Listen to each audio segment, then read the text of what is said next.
8th, 2013. The Board of County Commissioners now in session. Everyone, please bow your head. Our most gracious Heavenly Father, we come to you this morning, Father, we just give you praise and glory. Lord, we just ask that you be with each and every commissioner in this meeting, Lord, that they'll make the decisions that are right for this county and its citizens. Father, I ask that you touch each and every life that is represented here, Father. Bless our county.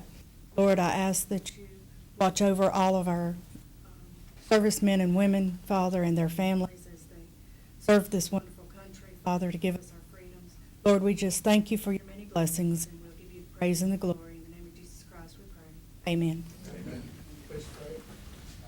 Allegiance to the flag of the United States of America and to the republic for which it stands, one nation, under God, indivisible, with liberty and justice for all.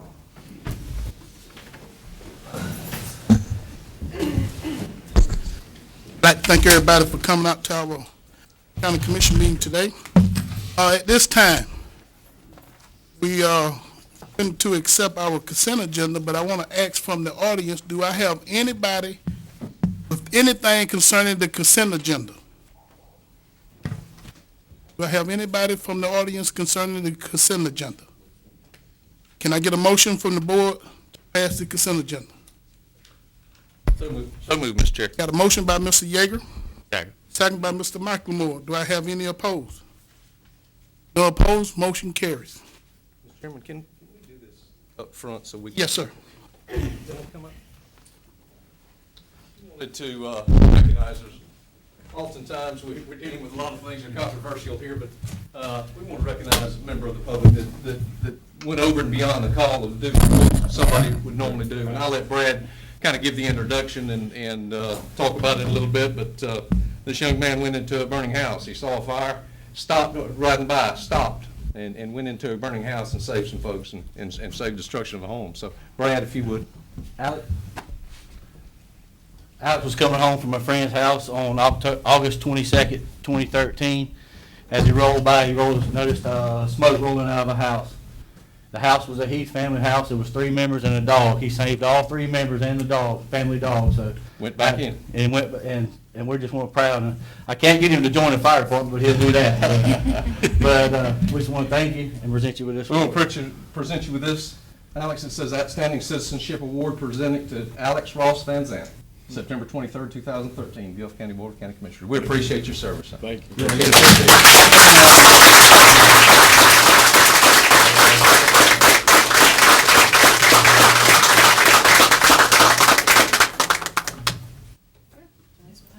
Get in here, Deb. Get in there with you. There you go. Here, y'all just do that.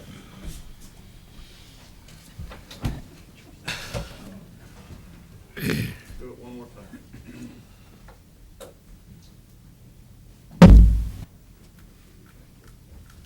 Thank you very much. Thank you. Thank you, Mr. Chairman. Thanks. Yes, ma'am. That's what's gonna keep our world continuously going round and round, good deeds. That's what it takes right there. At this time, Brad, not Brad, I'm sorry, Brad, but Brad. Mr. Commissioners, I've got an invoice that was tabled at the last meeting. It's the $10,000 deductible from our insurance carrier regarding the James Garth lawsuit. We need basically a place to pay that from. Have any recommendation for my board? Ms. Norris, we tabled this last meeting on this invoice for our $10,000 deductible. Have you had an opportunity to look, or do you have any suggestions where we might take this from? My suggestion, I think, last time was that we had a little extra in the budget for the downtown redevelopment. We could make a budget transfer and pay it from there. It hasn't been discussed since last board meeting, so that's all I have. You recommend that we take it from that? It is an available source of money that's Well, unspent, so that we can. sounds good. Okay. Any table. Yeah, motion. Got a motion by Mr. Mike Daniels. That motion include the budget amendment transfer to take care of that? Does. Second for comment. Second for comment. Yes. People, this is where we need to take a stand on these ridiculous lawsuits. And what we need to do in this situation here, and our attorney is right over there, we need to turn right around and file a counter lawsuit against this PAC group. These people, they need to start paying their own attorney fees. This is costing the taxpayers money for this stupid stuff. So we need to stand up and fight this. I'm today ready to go out and file a suit against the PAC group to get our attorney fees back. Mr. McLemore, the attorney, I think, and this is not good at times, but in this, in the decree that, this suit is gone, and, can you, Mr. Attorney, can you shed any light where we can? I guess we could if we want to, but in the judge has filed a decree on this, that this suit can't come back. Is that correct? Am I correct? The lawsuit was dismissed with prejudice, so the same claims or same actions that came up can't be brought back against the county. The two firms that represented the county that were successful in accomplishing that dismissal did it in less than 4 months. And it was their recommendation at the time to accept that dismissal and to move forward and dismiss all claims. And they were pleased with the outcome. And it was in the initial stages of the actual, they filed the suit. The motions to dismiss were filed. There were some procedural matters that went back and forth for about 45, 60 days, and then ultimately it was dismissed with prejudice, so it can't come back from that factual setting against the county. And it was the recommendation of the council from both firms to accept that dismissal at the time to address, I don't want to say it's a nominal amount, but it was a successful outcome for the 3.5 months that were engaged by the county. But can we come back and try to recoup some of these lawsuits? Not at this time. It's already been dismissed on this specific suit. That's what I was thinking. That's correct. We just got to pay up and that's it. Pay the deductible for the insurance. It exceeds that, but the deductible will be paid under the insurance for our PRIA group and then move forward. It's a shame when someone can sue you and cost you to spend money, then you can't go back and retract your money that it cost you. Those bogus lawsuits is just, so what's the recommendation of the board? Mr. Chairman, I sit on that Pidgeot Insurance Trust Board, and so I'm going to have to abstain from this vote. We had a motion by Mr. Yeah. Mike Daniels. I Do we put have a motion second? on. By Mr. Michael Moore. Do I have any opposed? No opposed. Motion carries with one abstention.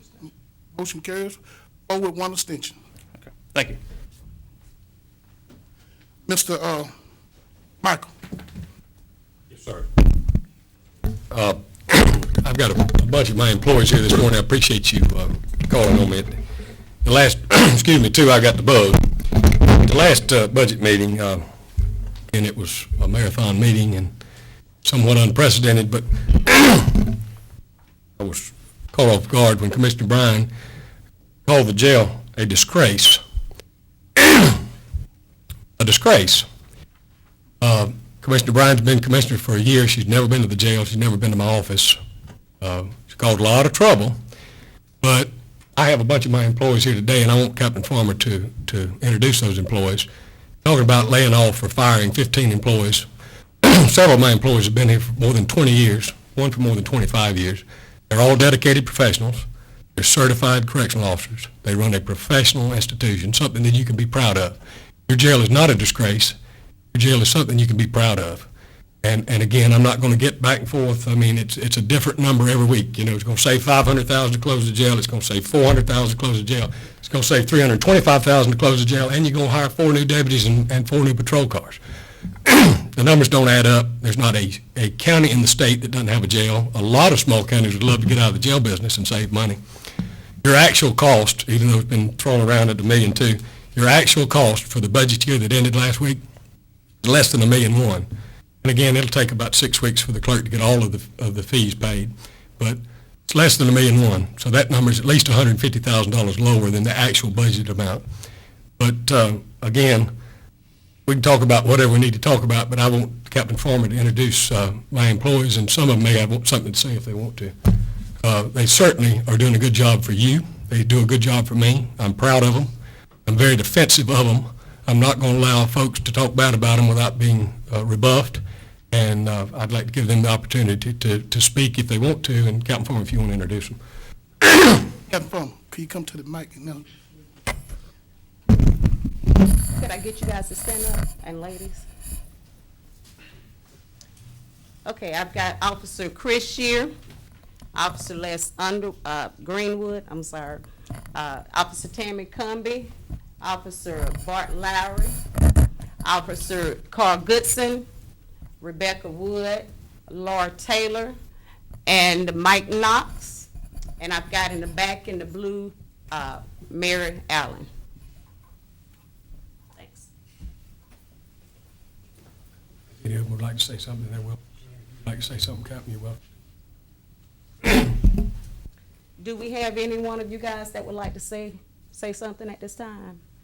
I'd like to ask a question if I could. Miss Mary, please stand up, please. Miss Mary? Miss Mary, you're the backbone of that jail over there because you're the cook. But how long have you been there? Right at 25 years, 2 years part-time and 23 full-time. Well, I want you to know that I appreciate you. And I appreciate all you other employees that work and take care of that jail. I've actually been over there several times before. And it's clean, it's neat, and the best of all, I don't receive any phone calls from complaints from inmates. So y'all doing a good job. And also, Mary's mother worked for the county for 40 years prior to Mary working for us. She worked for sheriffs all the way back to Sheriff Parker. Carl, want to say something? Can you come on up to the mic, Carl?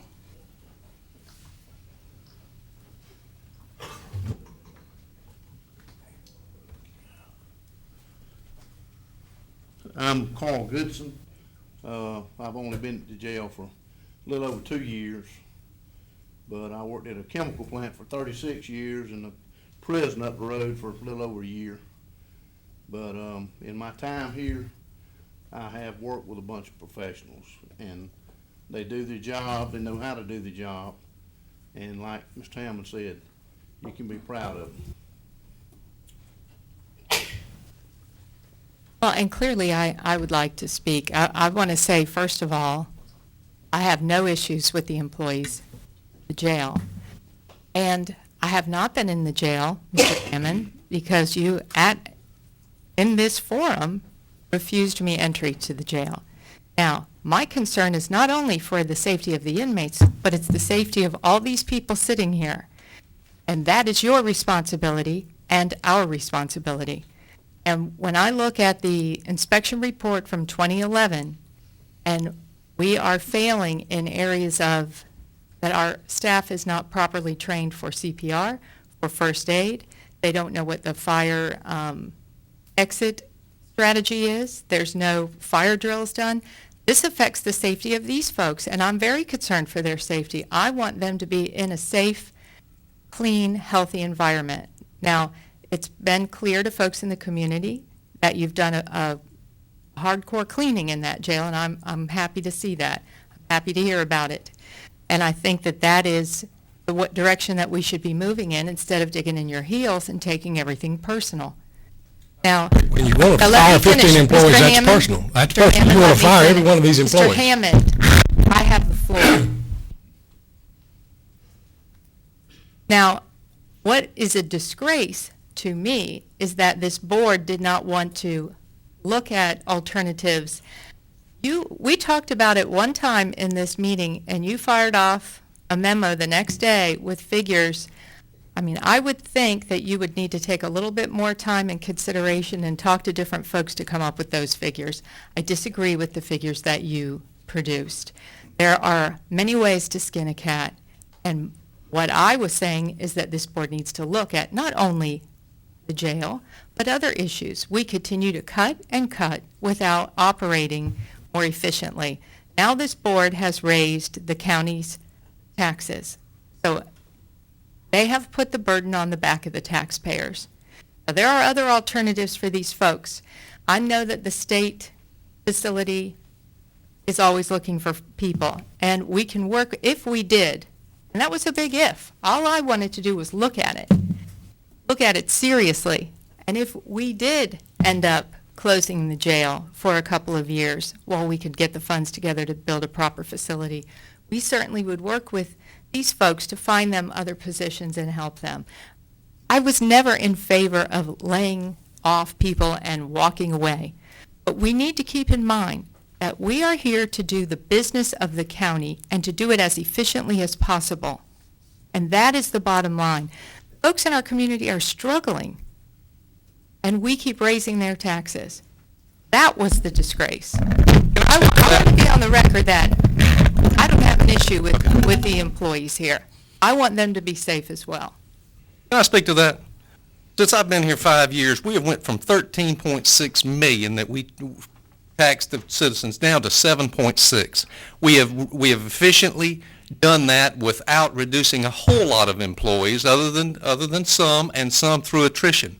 We have worked diligently hard. This board has over the years, and for us to criticize boards of past that made the decision to run the jail like we run, it's just not right. It's already been looked at. The numbers have been looked at. I've been looked at. We disagree with you. There's a disagreement on this board, but it's not that we aren't running efficiently. To go from 13.6 to 7.6, and we got the staff that we have that works on Fridays, even though they're supposed to be off, that comes in on weekends and all those kinds of things, I disagree with your assessment that we don't run efficient. We do. And you know, for months I've been preaching alternative sources of revenue. That was my podium. I preached that, alternative source of revenue. I couldn't get no traction. You yourself said you wouldn't support the 5-cent gas tax. It would have went to help the public works. We have got to start working together, but we have got to quit the accusatory tones that we have in these board meetings about past decisions that the board made, that even boards before this particular board. We've got to move forward. Can we get along and start moving forward? But as far as efficiently of the staff and of the county, this board has worked hard to do that, and to say that we don't run efficiently is just, that's a blatant misuse of the facts. Well, what you've done is you've put too much on the employees that are out there in the field. They cannot keep up with all the services that we provide. And that's my point. We can't just keep cutting employees and cutting the budget and expect to operate in the same fashion. We put a lot on these folks, and I don't know how much more they're going to be able to carry. They can't carry anymore. We've cut and we've cut and we've cut. They can't carry it. That's why you have to do things differently. And I did and not I don't support your disagree with doing 5 things differently, but every alternative source of revenue that I threw out there over the past of the 6 or 8 months was shot down. Wasn't a second, wasn't nothing. You didn't want to address it. And then the last budget hearing, when I had to be gone, when we had already voted 5-0 for the millage rate, we start bringing up that we wanted to cut the reserves that our clerk told us that we couldn't do, that would put us in a bankruptcy situation if we had anything go wrong. We have got to start working together and start producing the numbers that are correct. We got to start saying the things that are correct, and let's quit going back and criticizing past boards that was before us. Some of the things that we've decided, that this board decided, was way before us. And we've changed a few things, but you're wrong when you say the staff doesn't work efficiently. They do. I didn't say the staff doesn't work efficiently. You said your county doesn't work I said the way that we efficiently. function is not efficiently. It doesn't have anything to do with the individual employees. They are working very hard, clearly. And when you say that you were the only person pushing for revenue sources, that is not accurate. I was against the 5-cent sales tax, but I was on board with you with other issues. So were other commissioners on this board. We just couldn't get a majority on every issue. But that 5-cent gas tax would have produced, what, 140, 150,000? No, it would have produced a little bit more than that to give to the public works, so they could have run a little bit more efficiently, and we could have give the taxpayer, the property taxpayer, a break.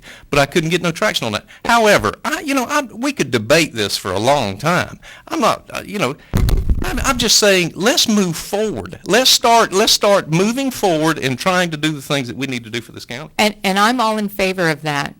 But moving forward does not mean let's just keep doing things the same way and never look at the mistakes we've made. And it appears that when you say we shouldn't reach back, it's always about me. It's always about the issues I bring up, like the America Stitch issue. Let's not reach back. It is a very current issue. So If Mr. we can Hammond we wants can to stay come on in the and jail plead for a his minute. case. 1 minute, Mike. It's going to be responded to. Thank you. I want to set one thing clear. There's, out of us 5 commissioners, we are allowed to go in that jail. All we got to do is make the proper orders to Michael or Mr. Farmer and let them know that we're coming out. We want to come through the jail. I never had a problem going through the jail. So to put out in the public saying that they don't want Miss Bryan in the jail, I done had too many people to come up to me and tell me that we don't want Miss Bryan in the jail. That's absolutely wrong. We said that there was not going to be no inspection of the jail. That's what the board voted on. Is I'm right? That's what I want to make sure that we got that understanding. Because people keep coming up to me telling me that we don't want Miss Bryan in the jail. Miss Bryan can go in that jail whenever she get ready. But just like any other citizen, you just can't walk in the jail. That's right. And I have never attempted to just walk in the jail. And Ms. Bryan, that's what I'm saying about the jail. You never attempted to go in the jail, but you wanted to put the jail down. You never been in the jail. You never looked at the jail. How can you put it down and you never been in it? Now, everybody who called me in the jail is somebody who done did something wrong that want to get out. Now, them the ones that called me, they done did something wrong and want to get out. It ain't nothing wrong with the jail. It's just the fact they can't stand and sit up in that cell like they sitting there. So when they called me, they want to know, Commissioner Smiley, what can you do to help me get out or get me a bond or something? But for us, that jail being out of compliance in my book, like I said at one time, I'm not no licensed inspector. But when I walked in, it smelled it good. Thank you, a cook. And it looked good in the jail. So that's all I'm going to say about the jail. And if it ain't no problem. I have one more comment. The bottom line is we do operate within the law. We should. And We do. there are statutes in place that promulgate the Florida Model Jail Standards. And the standards require that we be inspected yearly. And it requires things like fire drills for life and safety of the individuals in that jail, not only the inmates, but the employees. And we have received correspondence. I'm not certain why it hasn't been put in the information packet, but maybe we can make sure that it is in the packet next time, from the Sheriff's Association and the Florida Model Jail Standards Committee that are asking us why we are not being inspected, and including the statute that says the circuit court judge could come in and remove the inmates if we are not in compliance. And I think that we need to bring ourselves into compliance, or at least work towards that. We can't just put it away and say we're not even going to try. I depend on my county attorney. I know you're an attorney, but I depend on my county attorney. And he has advised us on this issue numerous times. And I stick by what the past board before we got here said, and they weren't going to try to bring that jail to Florida Model Jail Standards. We couldn't put that burden on the taxpayer. And sometimes, I think, we ought to get like the Arizona sheriff out there does and put them in tents. We are trying to pay more attention to the inmates in the jail than we are to the citizenry out there. And I think at the end of the day, The inmates are Jeremy is our county attorney. Mr. Novak is our county attorney, and that's who I depend on for legal advice. I know the captain wants to say something, and then I want to close with something else because I need the board's help because, we're not going to get anywhere with Commissioner Bryan. You're actually spending today about 30% less on the jail than the day I came in. You were at $1.5 million. Our actual expenditures was less than $1.1 million. We had a lot of problems with the jail when I came in. We had to fire a bunch of folks. We had to clean up a lot of mess. We're running efficiently. We're running within the law. The county attorney has told us not to discuss this, has told Commissioner Bryant repeatedly to meet in closed session with the board. Attorney a closed-door meeting to talk about the ways that she's trying to get us sued. She's talking to former employees trying to get us sued. She's talking to inmates' families trying to get us sued. She's been told repeatedly, but she doesn't care. She doesn't care how much it costs. Why are you how much bringing it- this up if that's the Let way me have that- the floor now, please, Hold up for a Mr. Chairman. minute. Hold up, let's go. At the end of the day, her figures are wrong. She's never come to sit down with me. If she wants facts, sit down with me and Don, or me and Don and the clerk, or me and the captain, and we can give her figures. But she doesn't want figures. She wants to put out this big deal. There's not a county in the state of Florida that doesn't have a jail. State law requires every county to have a jail. It requires inmates that are arrested in the county to be booked in the county jail that they're arrested in. I mean, that's state law. Now, I'm prepared to go through this, she's been blowing the Sheriff's Association up and back and forth and getting them to write these letters and whatnot. I'm prepared to decimate this inspection deal from the top to bottom, if that's what the county attorney's told us not to. But I'll be very glad to show what an asinine inspection this was called. We had a courtesy walkthrough. It was a courtesy walkthrough. The emails, not any of them which were copied to me, said that it would take more than 2 days to do the inspection. The guy who claims to have done the inspection, which is a 28-page worksheet that he said would take more than 2 days, which an idiot like me would say at least 3 days, he was at our facility for less than 4 hours. It was the day we had our Christmas party. He ate with us. He sat in the office talking to me and Captain Farmer for more than an hour while we went to get him some decaf coffee from the grocery store. He was actually in the facility for less than 1 hour. Actually in the jail for less than 1 hour, wrote a 28-page report, most of which is bogus.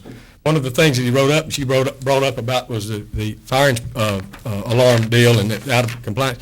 You spent $25,000 like 3 months after I came back upgrading that fire alarm system. Said it hadn't been inspected since 2006. You paid $25,000 in 2009, 2010 budget year to bring that into full compliance, as good as anybody around us has got. So we can go point by point through that. I don't think it's necessary, but again, I'm going to let Captain Farmer speak, and then if anybody else has got anything, and then I want to close because we got to go to court. Good morning, Chairman and the board. For the record, again, I am Captain Farmer. I have been employed with the county for 23 years.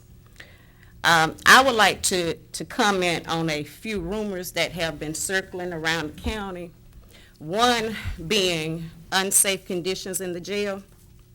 Never, and I stress never, have I felt that the jail was unsafe. Yes, there are a few upgrades that could be made. I won't argue that fact, but unsafe it is not. I would never work in an unsafe condition, nor would I knowingly allow my coworkers, who are also my friends, to work in an unsafe environment. I will not jeopardize the safety of the inmates because care, custody, and control is part of my job, and care is number one. Another rumor I keep hearing is mistreatment of the inmates, mistreating the inmates that we have in custody. Nothing could be further from the truth. Most times when the inmates feel that they're being mistreated, it's when they're not placed with their buddies, they're housed separately from their friends, their cousins, their uncles, whoever it may be. When they are not approved for some sort of special contact visit, their mom can't bring them a birthday cake for the birthday. In their opinion, they're being mistreated. There are set rules and regulations that we, as caretakers of the jail and inmates, we must follow. My experience is most complaints, they always seem to come from the people that don't want to follow the rules. The facility is being run at this time the best that it has been in a very long time. The inmates are getting visitations with their family, with their friends. They're having outside rec time. They eat good, and they're safe. So to hear someone say that the jail is a disgrace, as well as the people that work there, it's left a really bitter taste in my mouth. With that being said, I love my job, I enjoy what I do, and I take it very serious. Some of the greatest people that I've ever worked beside are the ones that I have right there now with me. I don't see them as a disgrace. I don't see the jail as a disgrace. I'm proud of the county, I'm proud of the employees, I'm proud of everybody that I've had the opportunity to work with. To continue discussions about closing the jail, transferring inmates further and further away from their family, their loved ones, and put officers out of work, in my opinion, is crazy. What I want to do is just, I just hope and pray that this meeting, this jail issue could somehow be put to rest, and I hope it's buried. And I might add, so that we can just move on to normal business. Ms. Sonia, I just want to make it clear that no one has called anyone in that jail a disgrace. No one has called any employees or you or Mr. Hammond a disgrace. I just want to clarify that. I just want to close. Again, my folks have got to get back to work, and we've got to go to court. But again, and I hate to beat this dead horse, but it's worth beating. My average work week is 60 hours a week. If I'm not out of town, I'm at that jail every single day. For the past several months, along with many staff members, we've had to work extra hours putting out fires that Commissioner Bryan has set. You have used staff and county contractors to research information to file ethics charges on Mr. Williams. You've traumatized several female staff members, creating a hostile work environment for them, which will have to be dealt with at a future time. Hold on. Let me have the floor, Mr. Chairman, please. This is I can't be absolutely not interrupted. true. I can't be Mr. interrupted. Hammond, if you're going to sit there and read a statement full of I'm going to read my lies. statement unless the chairman tells me no. I want to hear what you got to read. Thank you, Mr. Chairman. Which will have to be dealt with in the future. And, that'll be up to them. But again, I'm now dealing with probationers that tell me that Commissioner Bryan is saying the jail is going to close and the old probation folks will be back soon. Our job is difficult enough without Commissioner constantly working counter to board policy and intentionally trying to blow things up. We now have more than 120 people on supervision through our office, 128 of this morning. Now, when we took it over, we were told there was 53. We have 128 people under supervision. We did that in-house, didn't cost a penny of cost. We didn't add any employees, and we're making a substantial profit that you opposed wholeheartedly. But we're making a profit. We're doing it right. We're doing it with the same staff. My folks are working overtime to get this done. But perhaps you would like what happened in Franklin County to happen over here. Because if you understand, your same contractor that was in Guff County also ran Franklin County. We had the unfortunate privilege of booking her into our jail 2 weeks ago. Arrested for multiple felonies, including grand theft, official misconduct, and tampering with evidence, released on a $100,000 bond. Until the board tells me different, I will continue to follow board policy. I would hope that the board would tell my employees and tell the public, tell the probationers, tell the press that you're not going back to the old probation folks. You're not closing the jail. If I die today, if I get fired today, that jail's going to continue to run. Somebody else will take my place. It's not a rational discussion, but when you're dealing with irrational folks, it just causes me more problems. We can't go a day without somebody calling to say, when is probation going back to the old system? Because of the rumors swirling around and on an issue that the board has voted at least twice to kill. Thank you. Mr. Hammond, I would like a copy of what you just read, and I would like for you to make some time this afternoon to sit down and meet with me. Your information is completely inaccurate. That would actually be a first. Okay, Michael, I think you're doing a good job with the probation. From what I understand, talking to the attorney, everything is working real great with it. We got twice as many people that we thought we was gonna have on probation. And everybody who's listening to this county commission meeting, if you're on probation, make sure you go see Mr. Michael or Miss Farmer at the probation office. That's where your probation is located now, at the county jail there. At this time, Mr. Michael, if you through, we're gonna continue on with our. Going to go to county staff. Thank you guys again for coming. Ms. Becky.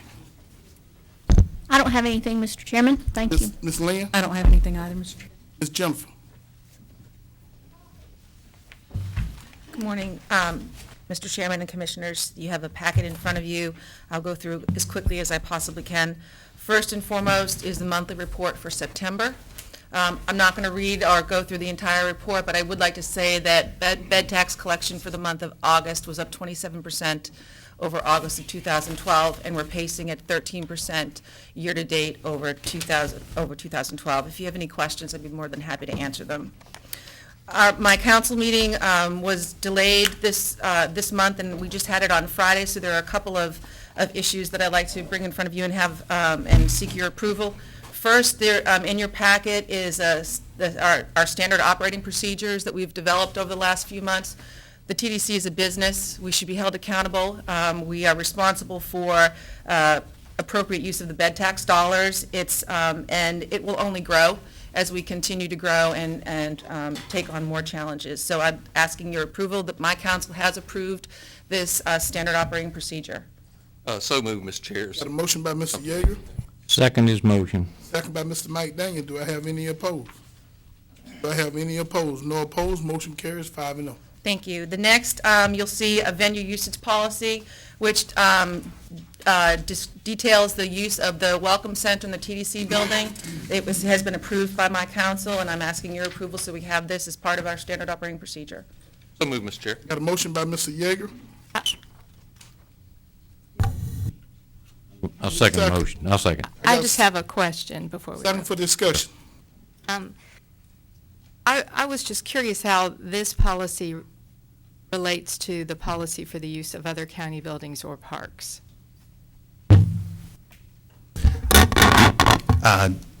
In the 3 years that I've, attending the TDC meetings, we had a policy in place from 2008, 2009.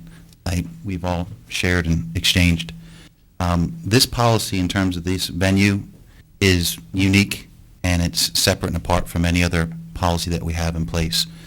There's been discussion, most recently last Friday morning, amongst the TDC as to the purpose of the facility going forward in its primary use. When we receive the deed from the city and Mr. Gibson for the property, we won't be bound to the lease that we currently have. There's a relationship there where there's other agencies there in the past that had use of that facility as well. So this policy is going to be unique to this facility. If you adopt it today, it'll go into place once we take the facility over, and that lease then becomes null and void. But there's no other policy like this out there for our parks or a public facility in identifying the Welcome Center as a unique facility. Okay, and you mentioned the 2008 and Sure. 2009. It was my understanding, and correct me if I have bad information, but that those were never really adopted as policies. They were something that were being worked on, but was never actually implemented as a policy. Commissioner, that's correct. We went back, we looked at the minutes. We've looked at the minutes from 08, 09. We looked at them from 2010, 2011. And throughout those minutes, there was a lot of discussion. Those were proposed, I don't know whether they were proposed or whether they were ratified. It's not stated in the minutes. But going forward, I think that, like I said, there was discussion about the policy, what would be adopted. The problem with the policies in 08, 09, just in review of all this, is they're in conflict with the lease that we had on that facility. The county has leased that facility from the city because for whatever reason, back in 05, 06, the county released it from the city. It sits on city property. It's a county facility. We enter a lease, and in that lease, there's specific terms about the other agencies and how they would all cooperate. Those other agencies had the ability to use the facility as well. So that's in direct contradiction to the actual policies from 08, 09. This policy here will then, once we take possession of it, clear that up. There'll be no other agencies in there. There'll be no room for misinterpretation or any kind of conflict in the future. I guess my only issue with the policy is that it appears that a nonprofit cannot hold a meeting there that would be any type of a fundraiser. So the Lions Club or Boy Scouts, anybody who is a nonprofit, obviously all nonprofits have to fundraise in order to function, but they would not be permitted to use the building. That was my concern about the policy. And I think, I hear your concerns. I think one of the things that the TDC board talked about was a lot of times, especially during the summertime, we're open 7 days a week now. And so it's just no way that you can do that in general. So I understand your concerns, but there was a reason for that. Right. And, during the off-season, when we have a lot of downtime, it might be something that a group could use. And I could understand, due to the nature of the building, that you wouldn't want to let just any event be held there. But there are some low-impact type events that might be appropriate. Commissioner, to that point, 3D in front of all of you, we put that kind of in there as an outlet to give the county the ability to, if there is a special circumstance, either have them come to the podium and request your permission or go to the county administrator. So there is an outlet in the future that if there is a specific event that you all deems appropriate, or Mr. Butler, that they'll give Jen the instructions to go ahead and use the facility for that. But we'll go through the proper steps of insurance, making sure the county's adding as additional insured that we do on county parks and similar to that. But that's the purpose of 3D in there. I had a motion by Mr. Yeager, and I had a second by Mr. Mike Daniel. Do I have any opposed? Do I have any opposed? No opposed, motion carries 5-0. Next, Commissioners, you'll see a media buying policy. It has been discussed several times about the TDC buying net media, and so just to clarify the steps in media buying, there's 3 steps: planning, buying and execution, and reconciliation. So I developed this policy to include in our SOP, and that you'll all know how the process goes, and it was approved by my council on Friday. And let me say, Jennifer's come on board, and anybody that goes to one of Jennifer's meetings or listens to her give her reports knows that she's a professional lady, been in this business for a long time. Used to, we didn't handle that, and a lot of the stuff we didn't handle in-house, and we had to pay for that. Jennifer's taking care of those issues now, so it's a great, she's been a great addition, and the numbers prove that. I mean, up 26% in August is tremendous. So I'll make a motion to approve that, Mr. Chair. Got a motion by Mr. Yeager, Second. second by Ms. Bryant. Do I have any opposed? Do I have any opposed? No opposed, motion carries 5-0. Next, we completed our RFP for printing of the 2014 visitor guide. After opening the bids and a full, complete review, individual review with 2 of my team members, we are recommending awarding the printing of the 2014 visitor guide to Solo Printing out of Miami at a cost not to exceed $62,937, and we'll do 85,000 copies. So moved, Mr. Chair. Second. I got a motion by Mr. Yeager, Second. second by Ms. Bryant. Do I have any opposed? You don't have no local printers. We did, however, their bids, their pricing far exceeded the other, and it's in I included the bid tabulation sheet. Do I have any opposed? No opposed, motion carries 5-0. Next, we completed our web RFQ for a new Visit Golf website. We had 9 submissions, and after individual review through my team, we are recommending to award the new website development to Outpost Design at a cost not to exceed $125,000. That will be design, development, implementation, maintenance, and hosting of the site through the end of the fiscal year. So moved. Got a motion by Mr. Mike Daniels, second by Mr. Yeager. Do I have any opposed? No opposed, motion carries 5-0. 2 more quick things. The TDC Advisory Council meeting schedule is in your packet for next year for your approval. We're on every other month meetings, and this was approved by the council as well. So moved, Mr. Chair. Got a motion by Mr. Yeager. Need a second? Second. Second by Ms. Bryant. Do I have any opposed?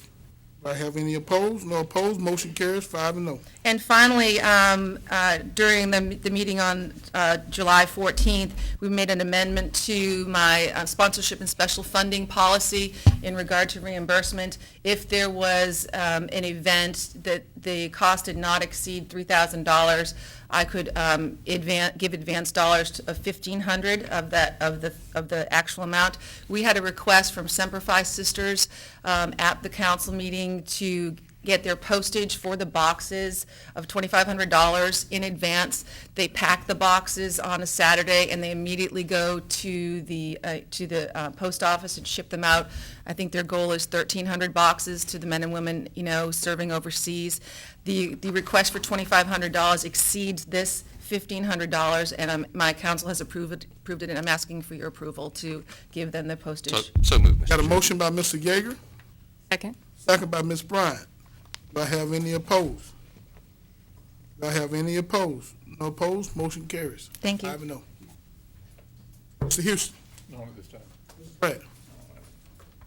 Mr. Joe. Yes, sir.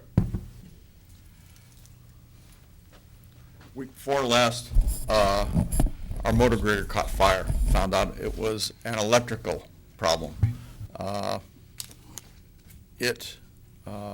When it caught fire, it messed up the controls for the transmission, which caused the transmission to burn up several clutches. It's going to be about $10,000 to $13,000 to fix it. We don't know yet. We're Mr. working on Danforth, finding is it the new one or the old one? the old one. Okay, let's go. I knew it, but I wanted it Okay. on record. All right. Okay. First off, what I'd like to do is talk to you about the bid limit. It's 10 for bids, 5 for quotes. I'd like you to change that. Change it to 20 for bids and 10 for quotes. Just on this project? No, sir. From now on, $20,000 for bids, $10,000 for quotes. I can see you shaking your head. If you don't trust me to spend your money, then I shouldn't be up here. I spend $3.5 million every year. If you trust me to do that, you trust me to make the proper decision on equipment. Joe, I don't necessarily disagree with you. It's been a long time since we've upped that limit, hasn't it, Don? $2,005. I'm sorry. 2005. I'm sorry, 2005. So about 10 years. I think just the cost of things going up, probably we need to up that limit. And Don, do you have any thought about that? Because this is the first time I've heard that we're going to consider it. I think it deserves conversation. There's those of us that, for one reason or another, TDC is one, not, TDC has issues with maxing out credit cards in the type business they do. Public Works is another one. Big expenditures, in order to pay for a $13,000 expenditure, you're going to exceed the $5,000 bid limit. And maybe with some discussion, some conversation back to the board later, maybe there's those departments under the board that maybe we should look at, maybe to raise that. Joe, can you come back to it, since this is the first time I've heard it, probably first time the whole board's heard it, I'll consider that. I think it's a good probably plan, but I'd like to look at it just a little bit further before I. Considering it is good news. All right, for this purpose then, I'd like to be able to go out and find the best quote that I can find in order to get this thing up and running. We're going to have to run the other motor grader 7 days a week just to try to catch up. So moved. Make the motion for this For the specific. policy? For this time, you're asking for the policy for this grader, for the parts for this grader. Okay. go out. I'll second. That's just, There are not that That's just this one amendment. There are not that many places, even Caterpillar doesn't do it locally. They ship it out. There's just not that many places that rebuild that size transmission. And it seems that time is of the essence here for us to get this repaired. got a motion by Ms. Bryant, Question. second for discussion. Yep. I second it. He seconded it. I'm on discussion. Mr. Danford, just for clarification, my job's looking at the taxpayers' dollars, and you start sliding a little here and sliding a little there. Next thing you know, you've done slid off the racetrack, and I just want to keep it come to us. And I know it's a Caterpillar, and they're high-dollar pieces of machinery. They're the cheapest piece of machinery, I don't know today, but in the past, they cost a lot, but you'd get 20 good years out of it, so it was really the most economical to buy. But there's things that we're gonna have to go over, and I know, you probably, kind of condensed down to where you can go and get this thing, get this piece of machinery fixed. Now, I'm sure you're gonna do everything you can to, will you remove it? Yes. All right, so that'll be a little saving there. You're simply gonna send it off, they'll repair, and bring it back, and our people will reinstall the transmission. Yes. Question. Okay, that's Joe, you budgeted for this maintenance on this grader? Well, I have plenty of money in general repairs. Okay, so So we're all you set. are. One thing I Okay. did want to say, Joe's done a good job. I can't think of another county in the state that would have just two motor graders, especially small counties that have a lot of dirt roads. Over the years, we've been able to pave some stuff out of secondary road and bridge and pave some stuff out of our road bonds and those kinds of things. So you've done a good job keeping those things running and keeping the dirt roads that we do have graded. But I know like Jackson County's got hundreds of miles of dirt roads and have, a motor grader in each district. So in Walton County the same way. So Joe, you've done a good job. I appreciate that, but any kudos goes to the guys who are out there in the cab, not to the fat old guy sitting in the office. I got a motion by Ms. Bryan, I got a second by Mr. Yeager. Do I have any opposed? No opposed, motion carries 5-0. Thank you, appreciate it. Mr. David?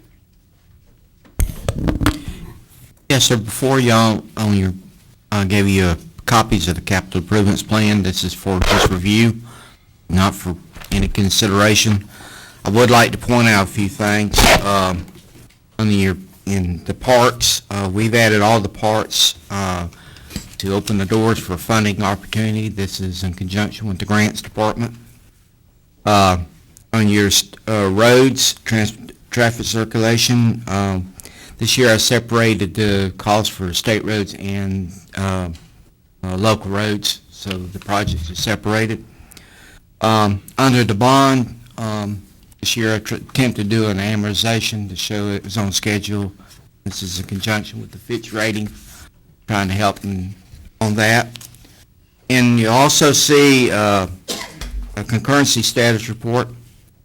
It kind of goes over the whole program, excuse me, and also in NF's expanded county demographics, trying to use data to kind of show where the county is so you can make better decisions and or help you make decisions in these tough times. So this is strictly for your review.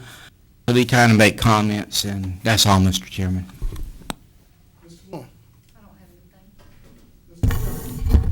Thank you, Mr. Chairman. The first item I have this morning is a packet in front of each of you commissioners. The clerk's office has a copy as well.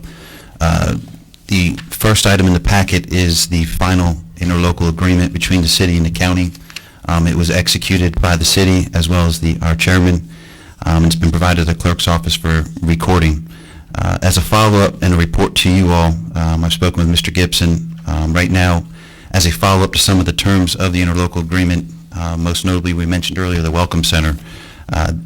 Clay Smallwood and his team are working on finalizing the meets and bounds of the actual property. When they have that finalized, they'll present a proposed deed and convey that property over to the county. When I have that in hand from Mr. Gibson, I'll present that to the commission as well, put the public on notice that we have taken that property into our possession. Any questions with regards to the final interlocal?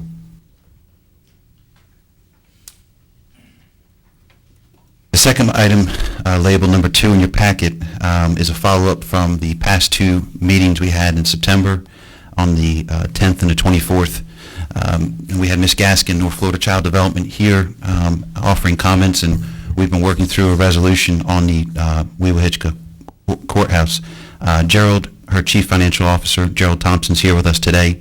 I just wanted to follow up, let you all know that I've spoken with Ms. Gaskin. I've met with Mr. Thompson. We've exchanged correspondence. I believe they've corresponded with you as the commission as well. They have proposed certain terms. I've responded to them and sat with them, went over our commercial lease agreement for that facility. Most notably, what I try to do is condense a commercial lease that I presented to them, and they've agreed to, down to a few pages so you have the most notable terms. And just so I can just summarize them for you all, because I know there's been an active discussion over the past month or so. First and foremost, they have switched over the utilities on the facility into their name, and Gerald and I met. He confirmed that they have done that, and as of October 1, they're paying those bills on the facility. The second is with regards to the lease. You'll see there it's dated for October 1.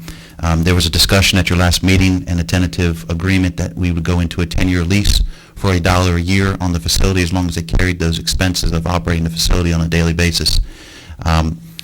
You'll see under the second part that is a renewable term on an annual basis. So every October we'll come back, we'll give them an extension on that, and we'll just renew it on an annual term. You'll see that under the second part. Consistent with some of our other commercial leases we've entered into in the last 3 years, we put a economic development function into the actual lease, similar to what you had on your industrial park. I've discussed with Ms. Gaskin and Mr. Thompson about the ability and how many they've employed at the courthouse over the years.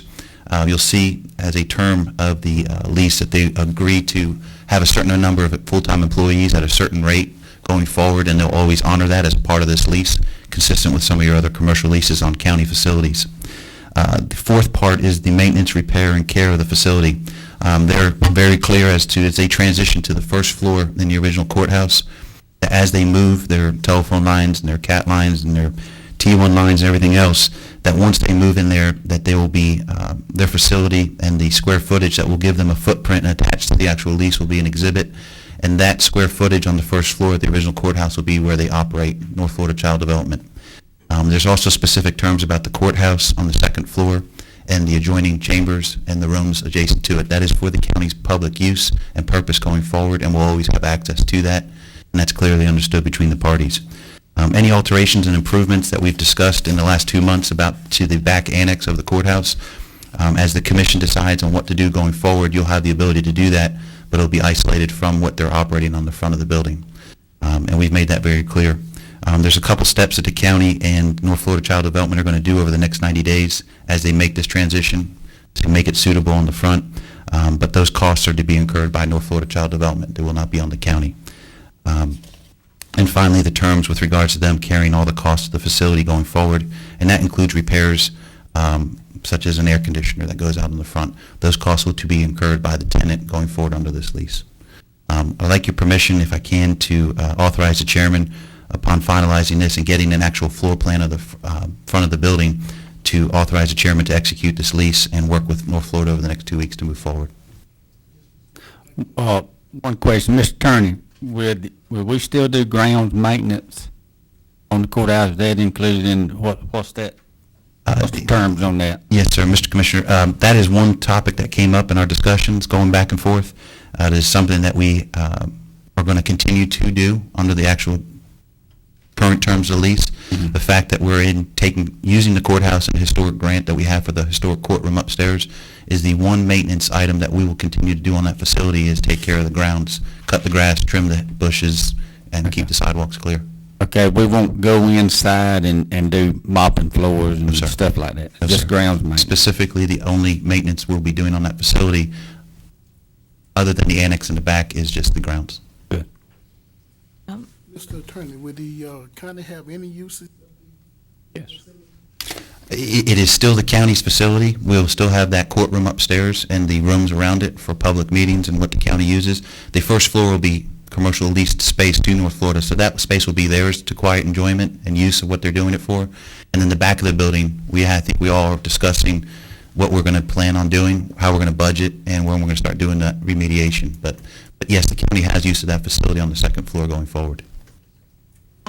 I would like to ask the board to table this till the next meeting, strictly because there are a lot of various issues with this lease, and I'm very grateful to Ms. Gaskin and her organization for being willing to take this on, but I want to be certain before we enter into the lease for the first year that we set it up so that she can succeed and that we are able to take care of anything that we need to take care of. And this hasn't, I just think I would like to have a little bit more time to review this and consider all of the options. I just ask that we table it till the next meeting. Mr. Attorney, do we have anyone from the coalition? Yeah, Mr. Thompson's here today.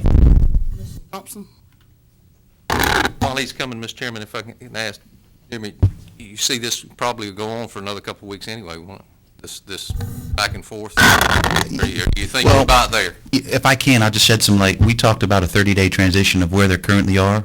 And Gerald, they have a federal audit you do on a 3-year cycle, and they have their state audit that they do for North Florida on an annual cycle. That's all on them this fall before December 31st. So they have a lot to do. So he requested that they have a 90-day transition. So we discussed that by January 1, they actually make that transition to the front. And Ms. Gaskin, Mr. Thompson, and I. So what we're going to do is give them that 3-month period to make that transition while they're going through their federal and state audits. So there is some, there's going to be an ongoing process over the next 2 months. And I was able to speak with Senator Moffett about the issues with rehabilitating the courthouse, and he's very interested. I just think that it's a big project, and I want us to be able to work together and succeed. And that's why I would like to have just 2 more weeks before we approve the document. I have. I'm in agreement with the, as presented by Mr. Novak. What's the recommendations of the board? I'm Got a recommendation. We already got one on the board right now. Ms. Brian asked that we put it on 2 weeks. Give her a little bit of time. I don't have no problem. If I can make a suggestion, if you can give a conditional approval subject to attorney review for further amendments, if there's something between Ms. Gaskin and the commissioner that we can modify, that's not a material change to it or additional language that will protect the county, we can do that under the attorney review. If we can get a conditional approval and we use the next 2 weeks to do that. And that way we can move forward, authorize the commissioner to sign it once we have a final with Ms. Gaskin. So moved to move forward, gentlemen. I still would prefer to have, I didn't know if that one. I still would prefer to have the 2 weeks. I think that it would be cleaner for us to approve the actual document when we come in. I don't think 2 weeks is asking too much time, and I would like to have an opportunity to work with Ms. Gaskin, and I don't think it will delay it. Once the document's in place, it's in place, and I believe that the public may also want to weigh in the interim. So I still would like to ask the board to wait for the next meeting. I trust our attorney, gentlemen. I'll make a motion, we move forward with this. Let's don't delay this project and move forward. Got a motion on the table by Mr. Michael Moore. Second for discussion. Yes, second by Mr. McDaniel for discussion. Mr. Thompson, what you just said, that you were, and you represent Florida Child Development. Yes, sir. You're in agreement. I don't want to keep delaying around and got to get this thing moving forward. I think it's pretty well spelled out. I've read over it. And, are you satisfied with it? I am. All right. Mr. Attorney, it's condensed down. Yeah, it's about it's a 13-page release. Obamacare is what, 20,000 pages or so. This is where anybody can read it, and it's in layman's terms. But like I said, I haven't submitted them in the packages in the past. Like I said, you do it. You ask me to. When do you think task me the to release final it, but I'll signing will submit it. take place? Well, like I said, it's the date of the lease is for October 1, going retroactive because we couldn't do it before then. Exactly. They've taken over the utilities, and the transition to the front is going to be effective. And I can state it for you all. And I think Gerald's agreement that January 1 is when they move to the front of the building. January 1, so they've got a 90-day, you might say, a Transition grace period in there. Yes, sir. So, like I said, there isn't, to Commissioner Bryant's point, there isn't an urgency. They've taken over the utilities. If there's an additional stipulation that I'm unaware of that you all want, we certainly can amend it. We can add it. But like I said, there's a transition period. We don't have the floor plan attached to it.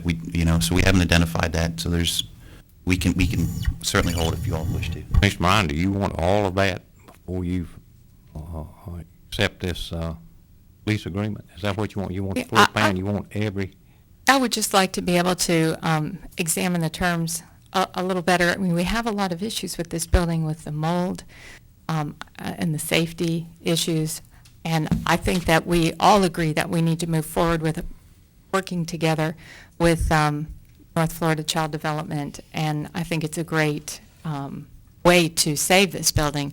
But I just would like to make sure that the rental terms, the maintenance, the issues with the mold are all worked out. And I just personally have not had an opportunity to look closely at it.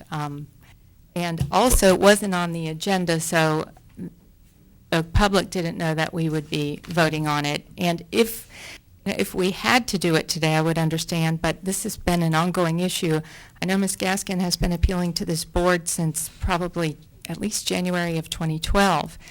And although I was not aware of those issues back in 2012 because I wasn't on the board, but I think that just delaying the approval 2 more weeks, that when the lease agreement is finalized and done, that we can just approve it and sign that day.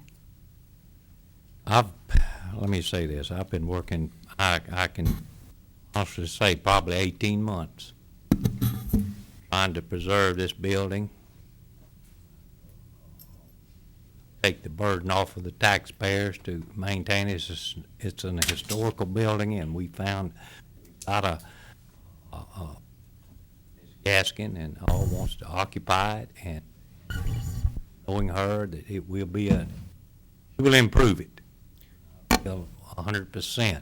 I'll trust that she will improve it. It states in here that she will maintain it. Employs X number of employees. Am I right there? That's correct. Mr. Attorney, and she will keep the doors open. It will be open to the public. I don't know what more we could do here. And If I can, Commissioner, one of the things that I've talked with Mr. Thompson about and Mr. Butler is we're going to do an air quality test on the front of the building that they're going to occupy. In that 90-day transition, before we do that, the county's going to perform those air quality tests on that commercial space. Once the tests come back, obviously, both parties are going to be signing off on that. So when we seal that back of that building off, we're going to have North Florida Child Development both certify that the quality tests have been performed and that it is a clean air quality, what have you. And we discussed that. That's going to be done in the coming month as well. So if there's one of those issues that you have that you wanted to address. And are there plans in place after you seal the back off for what we're going to do with the back? Because it obviously has to be addressed. I'm sorry. You mentioned that we would seal the back off to Yes. test for air quality. Is there a plan in place on how we deal with the issues in the back after it's sealed off? I mean, clearly, we're going to have to deal with it. There isn't, in the provisions in the actual lease terms, that we have the ability to access the back of the facility. We've discussed that. They have their commercial space. The county's going to have the ability to still continue to, whenever you all devise your plan on how you're going to address those and fund it. I know there was discussions of who was going to do that, but that's been taken off the table. So right now, it's solely on the county of how you're going about remediate the back of that building. We're just going to make sure that the front of that building, where there isn't a problem, we're going to certify that and have all the parties sign off, hold each other harmless, indemnify the county as well. And I appreciate Mr. Gaskin, and I appreciate you being here, and I know that you all will work hard to keep this building running and open, and I know it is a huge monumental task because it has gotten into a condition that we should have never allowed it get into that condition. And I, not just looking out for the people of Gulf County, but I also want to make sure that your organization is put in a position to be able to accomplish this. And I believe that the sense of urgency and lack of real adequate review time may harm that. I want both parties, because I think that your organization is a part of Gulf County, and we need to make sure that it's successful for all parties. Now, Do the motion still stand? Got a motion by Mr. Mike Daniels. yeah, let me make one more motion, the second. Clearly understand, and for the public there, we're talking about, you got the courthouse and you got the jail that was added on later. That's the portion that we have problems with, and that's the portion that we will have to address either shortly or do it in steps. And we've already went up with some of our staff and our building department. Mr. Collinsworth and I spent quite a bit of time up there looking over some things that we need to do, get it up. But that's still on the burden of the county. I understand you to say that had been taken off the table. In the discussions, one of the proposals was that the North Florida Child Development would take on some of the contributions over the 10-year period. Over the 10-year period of this lease, And okay. as they've gone through and their It'll be funding, they joint. examined their budgets, they came back and said that they didn't have adequate funding to make that offer, that contribution over the 10 years to the county to help us with defray some of those costs. That's been taken off the table. So now, Okay. from the last discussion, your last meeting, it was 10 years, $1 a year, but they would pay for their operating costs and keep the facility open and running on the front annex. The original old That's correct. courthouse, not the jail. But Commissioner Bryan, to leave some of your concerns, I think at the end of the day, if there's going to be any change in that document, Jeremy will get with each one of us individually for our comments. And so you may have time in the next few days to complete your review of that document. I think at the end of the day, we're not going to, not going to sign anything that we hadn't worked on for a long time, for a long time. But if that would relieve some of your fears, I think that Jeremy could do that if there's a change in that. Well, and I'll forward you the entire commercial lease, and I know Ms. Gaskin wanted to be here today. Correct. She had a doctor's appointment yesterday, so, and certainly give the commission each an opportunity. I know she's engaged all of you one-on-one, and if she has additional comments, and I know Gerald's spoken to her as well, as I spoke to her last night as well, so, but we can do that. Okay. I'm good with Okay, that. my motion, second stand. Second stance, I got a motion by Mr. Mike Moore, second by Mr. Mike. Mr. Chairman, as you're going through that, as you take a vote now finally on these things, my third thing in your packet is Statute 286 that became effective. I'd ask you for public comment on a vote that you're going to take before you do that, okay? Any public comment as you've done earlier So today? we need to ask for public comment. Is there any public comment before you take that action? Okay, do we have any public comment? Do we have any public comment? I got a motion by Mr. Michael Moore. I got a second by Mr. Mike Daniels. Do I have any opposed? Do I have any opposed? I have no opposed. Motion carries 5-0. Thank you, Gerald. Thank you, Commissioners. Number 3, I probably, like I said, I just referenced it. Number 3 in your packet, you'll see a public notice that's running in our local news circulation. It'll be advertised. The ordinance is an ordinance of Gulf County entitled Public Participation at Board Meetings, providing for repeal or severability modifications that may arise from consideration of public hearings and providing for an effective date. I circulated this to you all. It's going to have a public hearing on the 22nd. It became effective. The governor signed it this summer, and it's an amendment to Statute 286. I'd like to, if you would, just indulge me. It's 2 paragraphs, but I'd like to read it. Have a first public reading. This is it's a monumental shift in how the state conducts their meetings on a local level. And I put a copy out on the bar or the bench out there for anybody in the public who wants to see the actual amendments to the statute 286 for them to take with them today. And this ordinance then will memorialize what the state has changed in our laws. As you've done today on your consent agenda, you asked for public comment. As you've done on your courthouse vote today, you've asked for public comment. Going forward, you've had a policy in the past. What I've done is I've taken those policies and condensed them down and taken the new law and memorialized them in an ordinance. And if I may, Mr. Chairman, I'd like to read it for the public's information. And then at the next meeting, you're going to have a public hearing where you'll consider this for adoption. Again, it is state law, but I'd like you all to then adopt this ordinance so that we're consistent. In order to provide general public an opportunity to address the Board of Commissioners in compliance with Florida law, members of the public shall be given a reasonable opportunity to address the Board of County Commissioners on any concern under the jurisdiction of the Board and on any proposition prior to the Board taking official action on such a proposition. To ensure a full and fair opportunity for all citizens to be heard, the following rules shall apply to all legislative, quasi-legislative, and quasi-judicial matters unless formal quasi-judicial procedures are instituted. We have those, just so you all know, we have a special master that comes down for our code enforcement. We've put that in our past ordinances. You have the ability to be a quasi-judicial review board, but you also have now sent that out through ordinance to special masters, which you do here in Gulf County, and it's different from county to county. A public comment on any concern under the jurisdiction of the board on any proposition to be considered by the board shall be heard following the commissioners and staff having completed their discussion and comments on the issue and prior to the board taking any action on the concern or matter. Public comment shall also be heard on any proposition which the board is to take action, which is either not on the agenda or distributed to the public prior to the commencement of the meeting. This public comment shall be limited to the proposition under consideration and shall be heard prior to the board taking any action on the proposition. The public comment shall be directed to the chairperson presiding over the meeting and not the staff, audience, or individual commissioners. Prior to addressing the board, each person shall fill out a speaker's form provided at the door stating the speaker's name and address. All comments must be made from the podium after stating their name and address.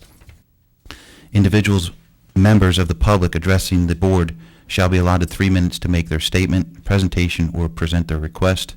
Persons documented to be speaking on behalf of an organization shall be allotted 5 minutes. Only one individual per organization shall be permitted to speak on behalf of the organization. If the subject matter requires investigation by county staff, the chairperson shall refer the matter to the county administrator for further review and future comment and recommendation. Persons seeking during public hearings and workshops of the board shall be limited to the time period set aside for public comment. The time limits set forth in B above shall be observed during public hearings and workshops as well. The requirements set forth in subsection B above do not apply to the following. An official act must be taken to deal with an emergency situation affecting the public health, welfare, or safety if in compliance with the requirements would cause an unreasonable delay in the ability of the board or commission to act. An official act involving no more than a ministerial act, including but not limited to approval of minutes and ceremonial proclamations. A meeting that is exempt under Statute 286, and a meeting during which the Board of County Commissioners is acting as a formal quasi-judicial capacity. The rights of the person to be heard during a formal quasi-judicial hearing shall be as provided by applicable law. Individuals who violate the rules of public participation shall be requested to leave the podium and return to their seat. The use of insulting, vulgar, or profane language directed at the board and any member thereof or at the members of the audience or staff shall not be tolerated. Any such conduct may result, at the request of the chairman, in law enforcement officers being summoned to remove such individuals from the meeting.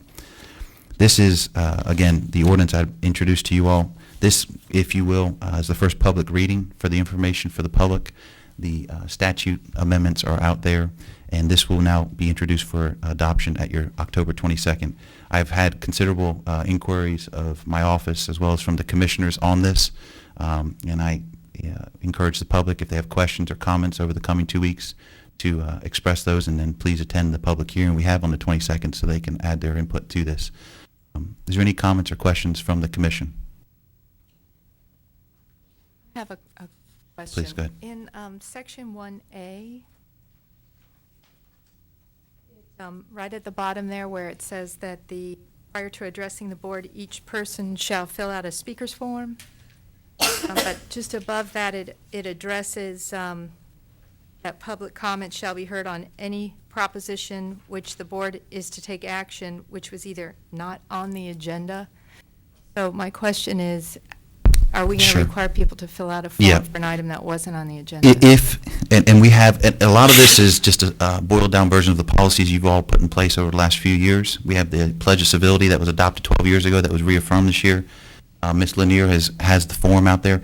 If someone knows that something's on the agenda, to fill the form out in advance, whether that form's filled out or not, if they know it's on the agenda, they should fill out the form. If there's a proposition or an action to be taken by this board that's not on the agenda, the form obviously cannot be filled out. They still have the opportunity to be recognized by the chairperson to come up and speak.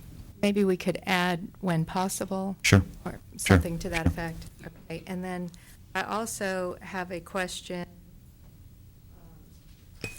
on section D.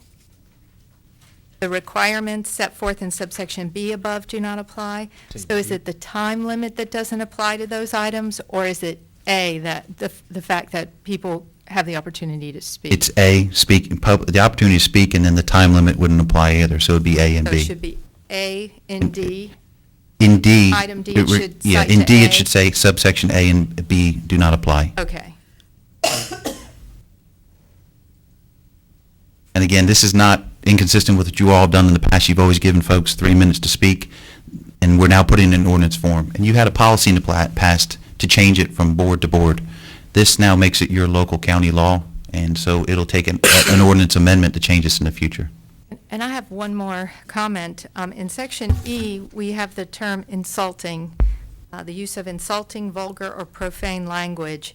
I think that we can all understand vulgar and profane, but I feel that the term insulting is very subjective and vague, and I think that we should either eliminate that word or find something that's more definitive. I think it's just too vague. Is that part of the statute? Chairman, that wording, you think? No, it's not. It's more of our pledge of civility that we've incorporated into ordinance. There's two things. We can, a different word choice, or we can put additional language in there to make it at the discretion of the chairman in the future who runs these meetings to be the master of the ceremonies, the overseer of the whole proceedings. If the chairman or chairperson finds it out of compliance, then they can institute the actual ordinance. And you've got that wording in there, and such conduct as a result of the request of the chairman. And like I said, I'll come back with some other variations in 2 weeks when you have your public hearing, and we can And try a different word in there. I'd like for you to consider maybe adding private citizens to where we say directed at the board, any member thereof, at members of the audience or staff. Maybe it should also be at private citizens who may not be in attendance. Not that you have to put who may not be in attendance, but you're saying members of the audience. Right. And I think that we would also want to discourage people from coming to the podium just in an effort to attack private citizens in the community.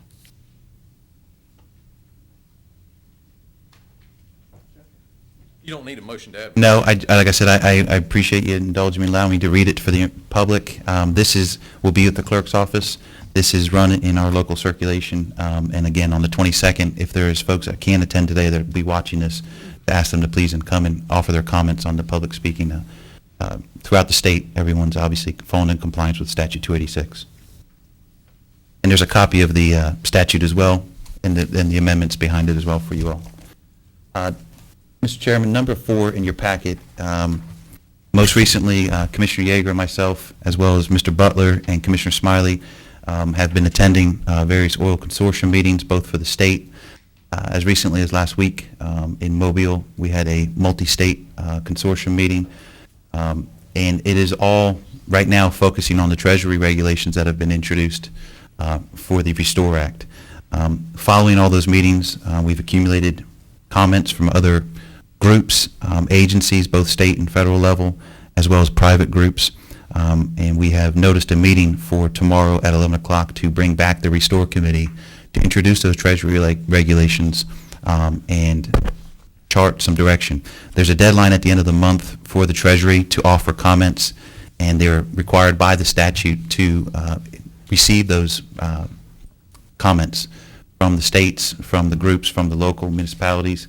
And the ideal situation would be that the Restore Committee receives those Treasury regulations tomorrow. We'll also circulate some of the comments that have been offered by other areas, and then reconvene before the end of the month and decide on how the committee wants to respond for the county and the county commission on comments on those Treasury regulations. And that is in your packet here as number 4. Again, it is open to the public. This was noticed last week, and the Restore Committee all is going to be in attendance. Where's your meeting going to be held? At the EOC, sir. Good deal. That's tomorrow? Yes, sir, 11 o'clock. 11 o'clock. Thank you. I think it's important, for the public to know too, this committee is a group of citizens that are volunteers, and we're going to depend on them a lot. And I think they can make some recommendations through discussions with the attorney on how we respond to. Some of the Treasury regs are great, and some of them need some tweaking, and that's, we have until the end of the month as a county to respond to those. So I think we're going to depend on that committee an awful lot going forward. And finally, I'm just glad we got the Treasury regs out and got the response time. So it's moving forward, but it's a slow process.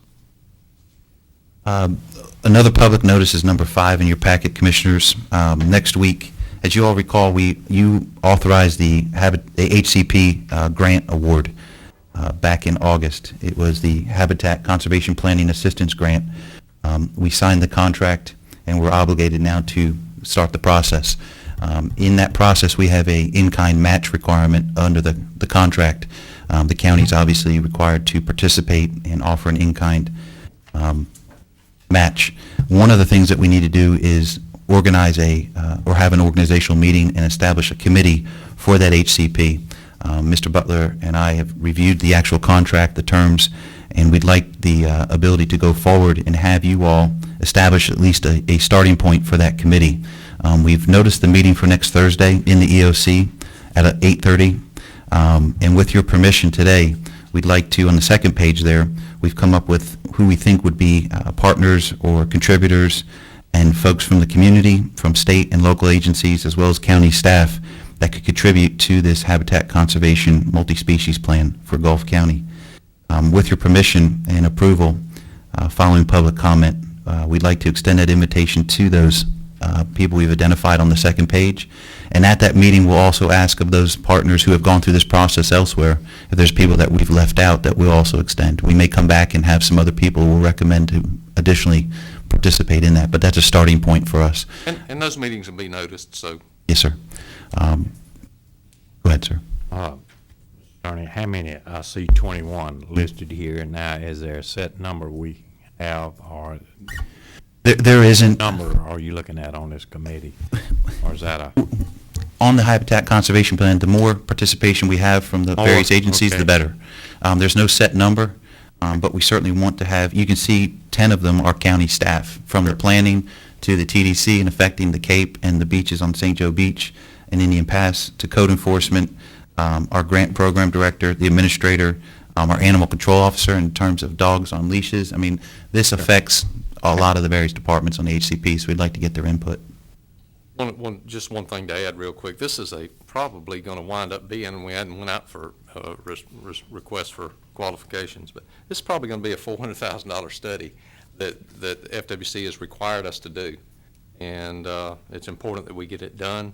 Fortunately, we were able to get this grant. Now, we're going to have to do some in-kind, but even holding the meetings will be in-kind match. So we'll get that. We won't have to put out $1 on this particular habitat conservation plan, but it's something that we've got to get done. FWC requires. And to that point, Commissioner, one of the things Mr. Butler and I have done is we've developed a proposed RFP so that when we do meet next Thursday, we can circulate that amongst the committee and get their feedback, see what works, what doesn't, what they've experienced in the past, and then get approval for that RFP so we can move forward. Once we have that committee's recommendation, we'll come back to you all and ask for your permission to use that RFP and go out to bid. If you would. Do we have anything from the public?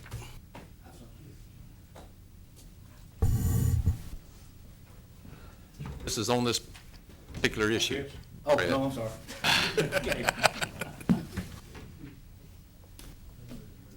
Yeah, second. Got a motion by Mr. Michael Moore, got a second by Mr. Yeager. Do I have any opposed? I have any opposed? No opposed, motion carries 5-0.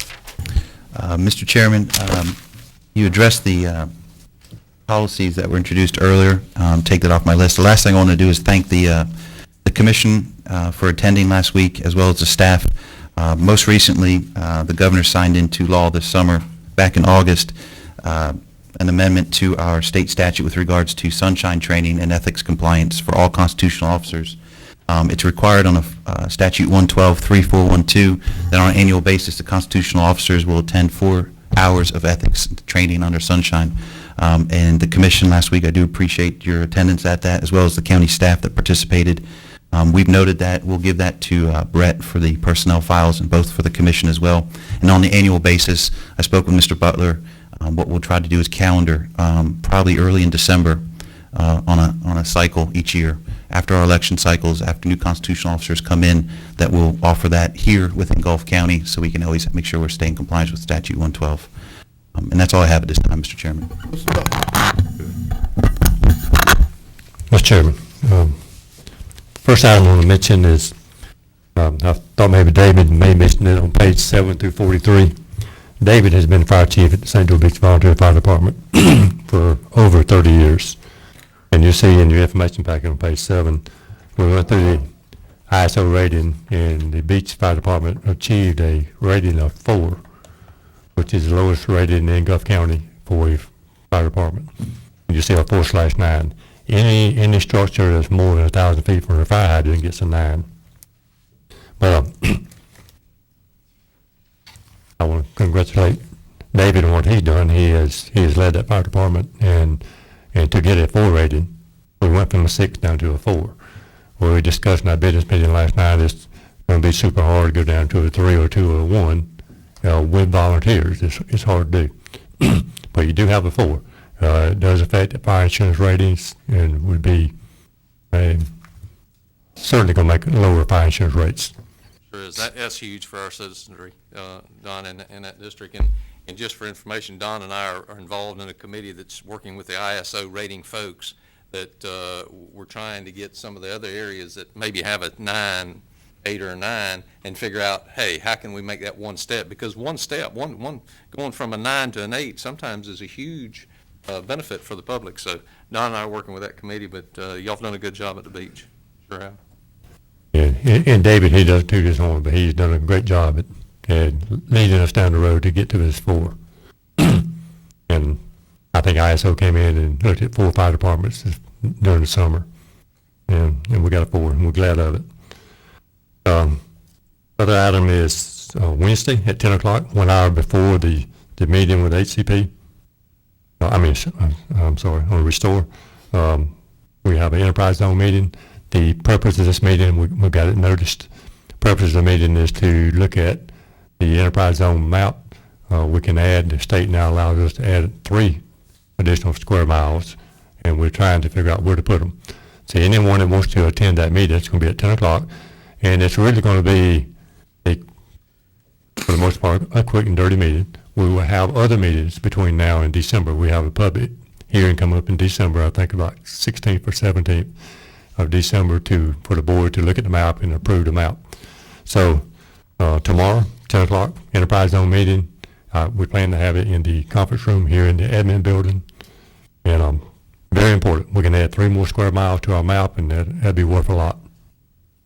John, and Barry, I see you back. It's good to see you back, and that'll be important because I think at the end of the day, I know Barry's been out a little bit. At the end of the day, at some point we need to transition that to the EDA. They need to be aware of all that, and we'll work that out. But it needs to be transitioned. I agree, and we've been talking on that, so we're moving that way. Mr. Chair, that's all I have. Jeff.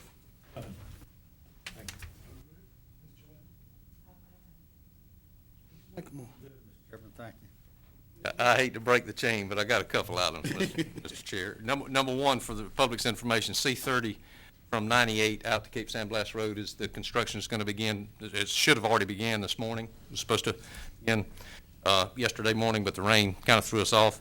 In that, I've worked with the contractor, and one of the things that's been important to some of the public is the history of the palm trees that are going to have to be removed down there. And some of those palm trees are huge. And so I've worked with a contractor. He said instead of cutting them down, he will actually dig them up for us. So if any of you have places in your parks, they're historic trees, some of those trees, and some of them are going to be difficult to save because they're so tall. At the end of the day, I think it's the right thing to do to try to save them. I'm going to try to put a few in Salinas Park, maybe even put a plaque on. These are the palms that were, along that roadway. But if any of you have need for them, we'll have a lowboy down there. They'll dig them up. They'll put them on the lowboy for us and take them to your parks or anything that you may need. What about that? Down along C-30, past Simmons Bio, the pretty stretch of road, what they're doing is widening the roadway to Right, real close to the road. That's right. That's right.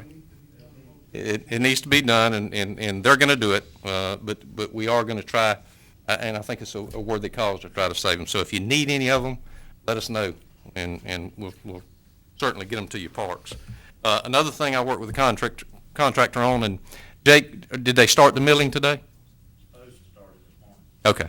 They were supposed to start yesterday, but they're starting today.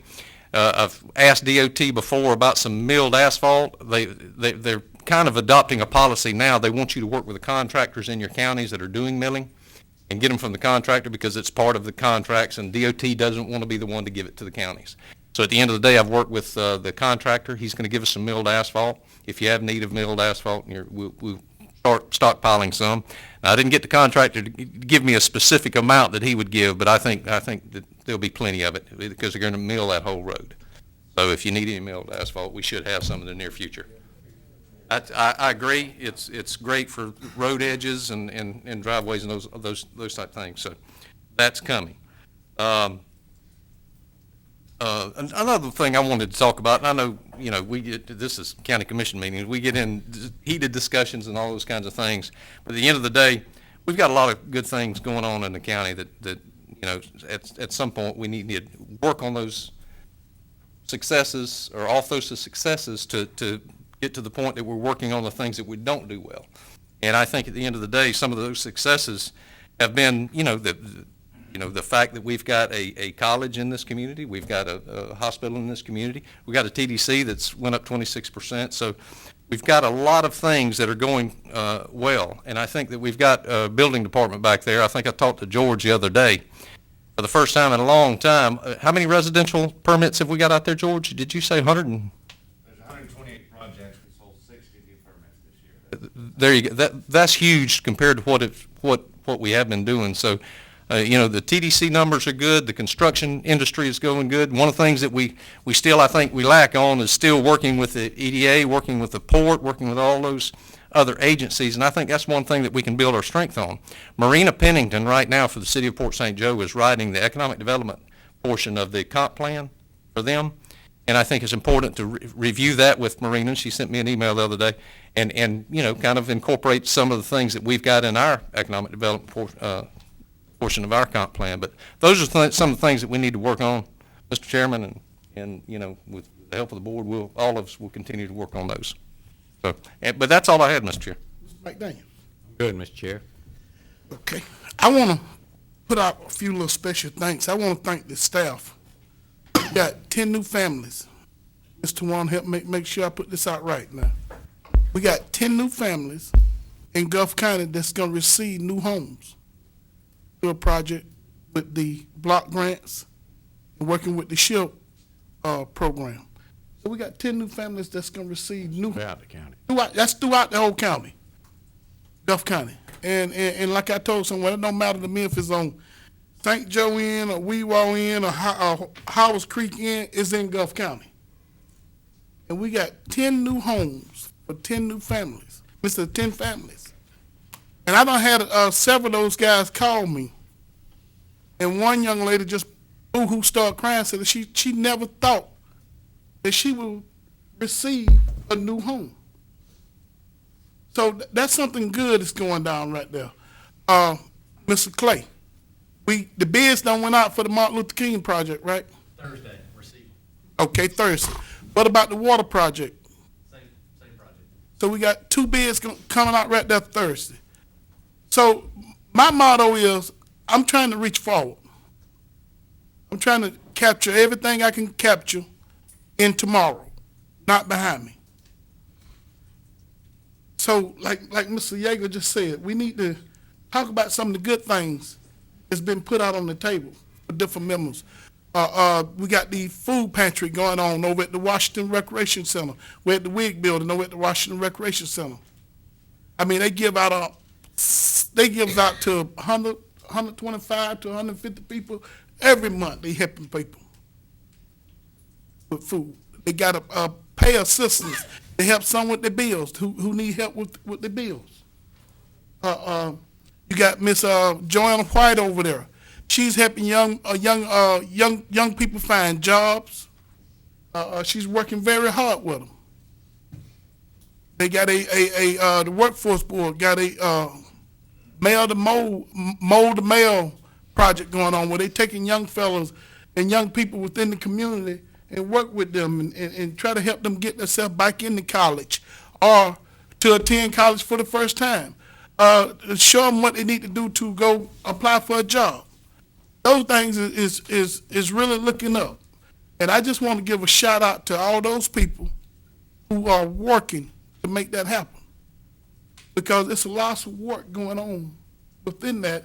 And if you never see it, I took Commissioner Thursby from the city out to the recreation area to see what all that was going on. And he was very amazed at everything that was going on. Because he said he didn't think that was going on in St. Joe. So what I'm trying to let everybody know, we got some real good stuff going on. We got Commissioner Michael Moore here. He's working on trying to enlarge the field up in Honeyville so that we can have state tournaments. And I done been part of softball and baseball, and I know when you go to throwing them state tournaments, you talking buku of people showing up. So we do have lots of good things going on within our county. I'm glad to see that Mr. Barry Sellers back. Good to see you up walking around, Mr. Barry. Would you like to say anything to the? Okay, well, it's just good to see. It's good to see you. It's good to see your face again. I just put it like that. At this time, I'm just trying to make sure I haven't forgotten no one, because I just want to give a shout out to those. We got 10 rehab, not 5 rehabs, right? Actually, in the grant, we said that we would do 10. Right now, we have 7 that are going to be brand-new homes and 6 rehabilitations. So there's a total of 13 projects. I'm sorry about that. But 7, the 13, hey, that's a good deal. And I looked at the blueprint of the houses that they plan on building. They're going to be real nice homes for the people. And not only is it going to be real nice homes, it's going to be jobs for those construction guys right here in St. Joe to bid on the job. So not only is this going to be homes, it's going to be jobs. So guys, let's just continue to work, like Mr. Yeager said, let's just continue to work forward. Mr. McDaniels. Mr. Chairman, I'd like to just comment on you. I want to personally thank Mr. Lowry and Ms. Kopinski. It hadn't hardly been a week that they don't see me. And I want an update on the SHIP program, and just to show you, we had a young man up in Weevil Hitchcock. He had everything right, but his property description was wrong. So I took a whole day to get his deed squared away, went to the courthouse, we got it all right, got it back in on time, and he's going to get a new home. So thank you, and thank you for keeping me posted and on what's going on. And you two are the ones that really made it happen by getting into proper documentation. It's correct, it's passed. So thank you so much. At this time, do I have anything from the audience? Yes. Yeah. Hard. Yes,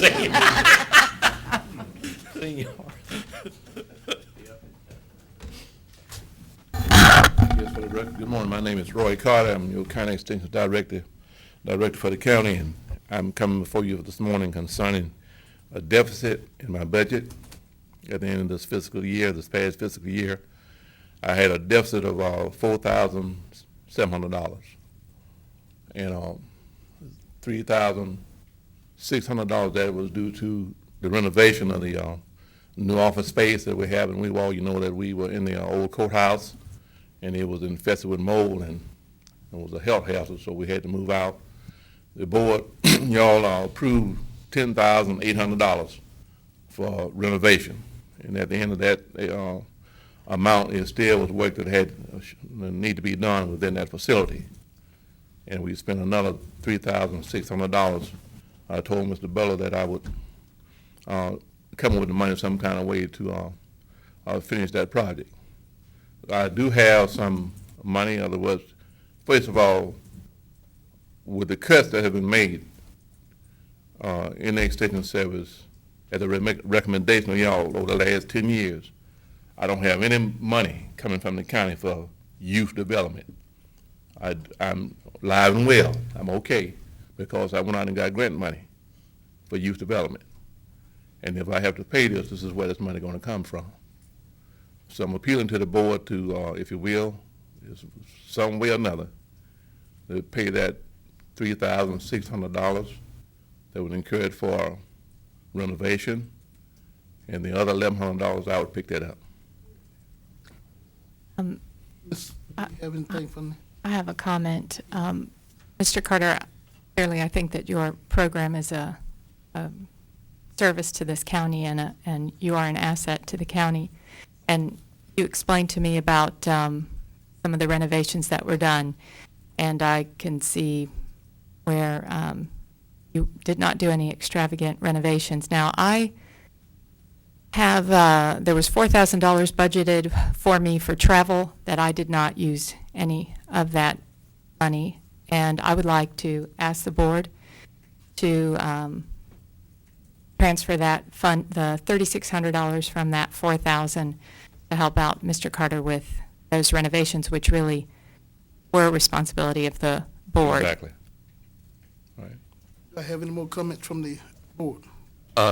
We do that legally, I'm sorry. I was just going to ask the clerk, it was in last year's budget, so you can figure out how to do that. though. Well, his deficit is in the last year's in this budget. You can still do amendments up for a little while, so that is a proper way to. So I'll make a motion for a budget amendment to transfer $3,600 from Commissioner 3, local travel, to Mr. Carter's budget. I got a motion by Ms. Second. Bryant. I got a second by Mr. Yeager. Do I have any opposed? No opposed? Motion carries 5-0. Now, the other $1,100. Before, I'm sorry to interrupt.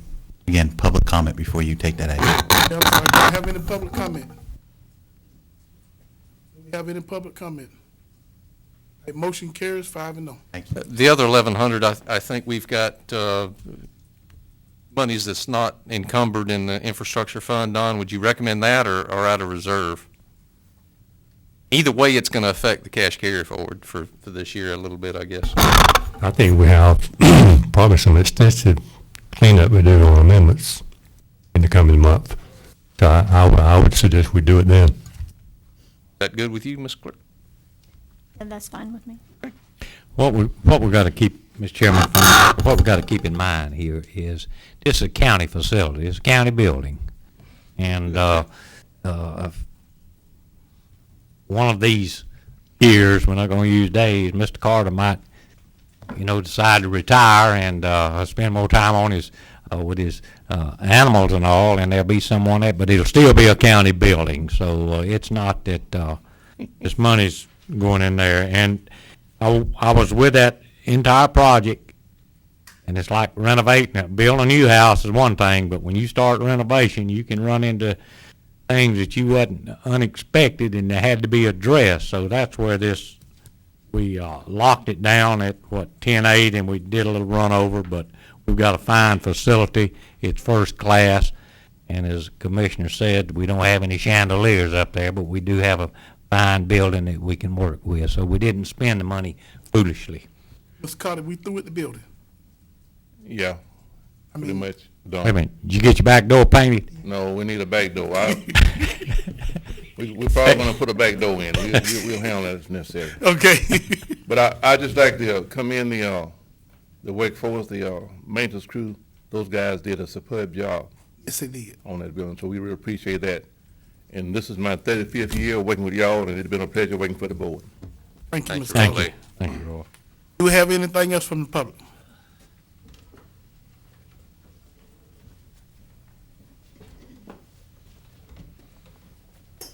Brad Price, Gulf County Fire Coordinator.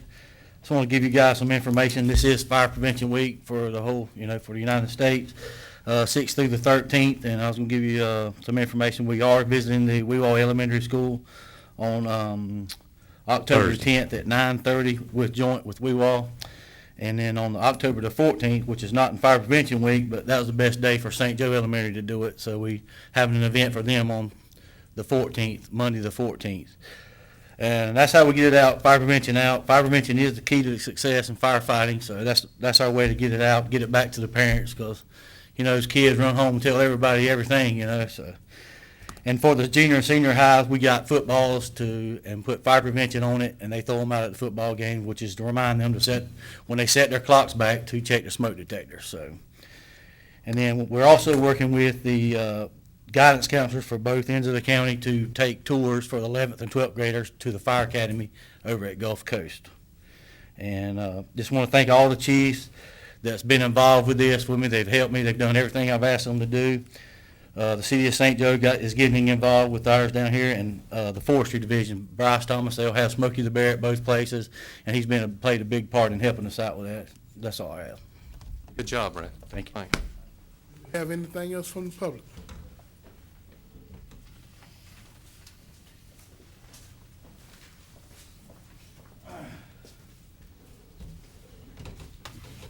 Bill Coran, America Street Ditch. Before you start my 3 minutes, though, Commissioner Yeager, I'd be happy to come out there and help y'all move those trees, although you shouldn't move them since you're going to.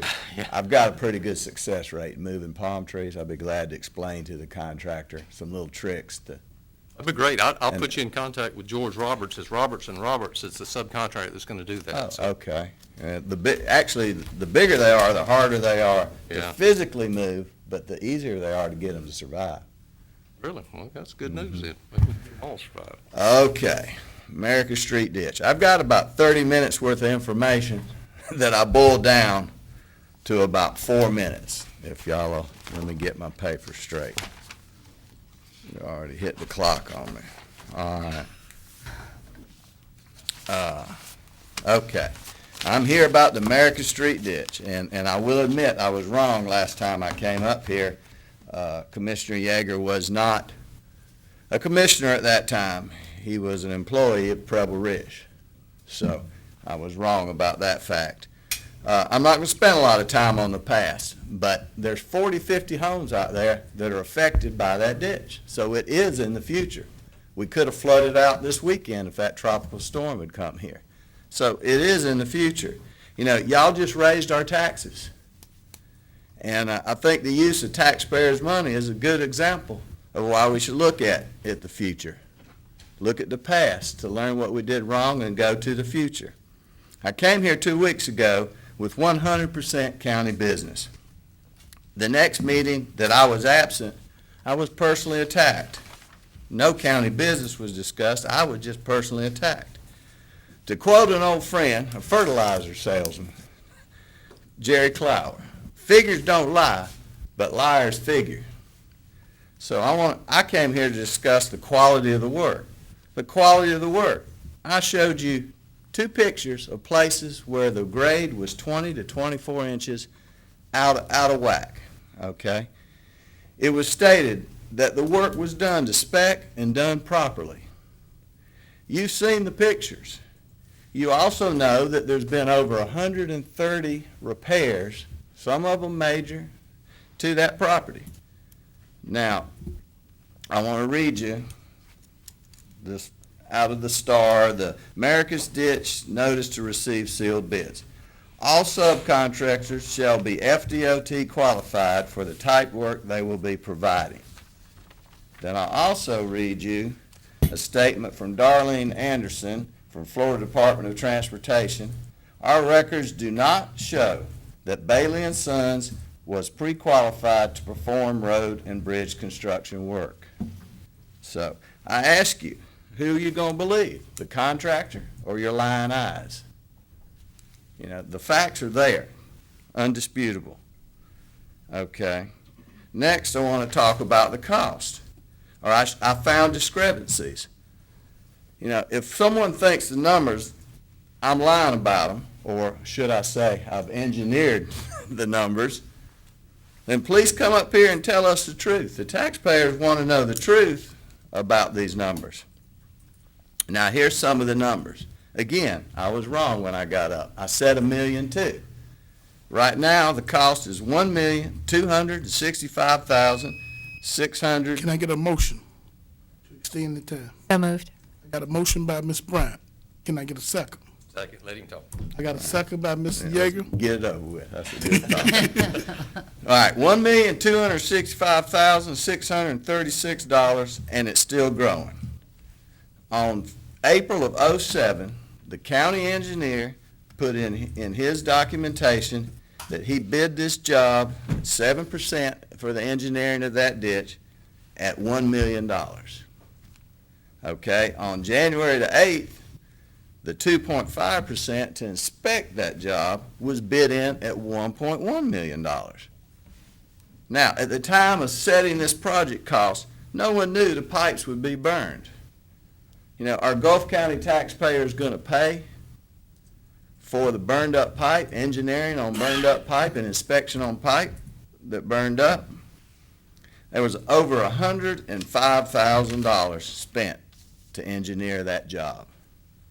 Last time, I talked about county business only, no one personally. The next meeting, rather than talk about the facts and the truth, they attack me personally. This doesn't bother me. I'm used to it. I'm here just to show the public, and maybe you young new commissioners there, the truth. Okay?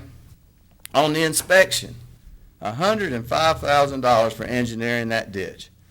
There's no inspection reports, even the final report that's required to return or give the 10% holdback to the contractor, which is also by the bond agency required to be reported.